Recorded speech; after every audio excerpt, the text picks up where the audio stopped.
रक्तवर्णं दिनकरवदनं तीक्ष्णदंष्ट्राकरालं रं रं रं यतेजं गिरिचलंकरं कीर्तिपञ्चादिवक्त्रम् रं रं रं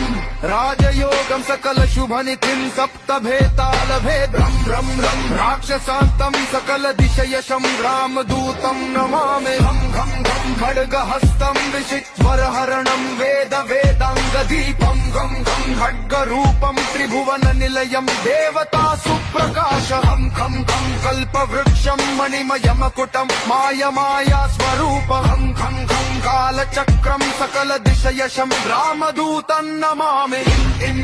इन्द्रवन्द्यं जलनिधिकलनं सौम्य साम्राज्यलाभम्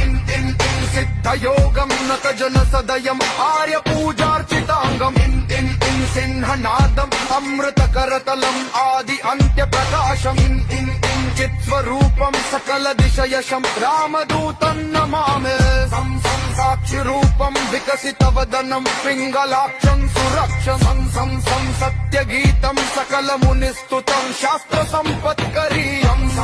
सामवेदं निपुणसुललितं नित्यतत्त्वं स्वरूपं सावधानं सकलदिशयशं रामदूतं नमामि द्वितीयाजनयस्तोत्रं समाप्तं सूक्ष्मावतारम् अन्तरात्मं रविश्चिनयनं रम्यगम्भीरभीमम्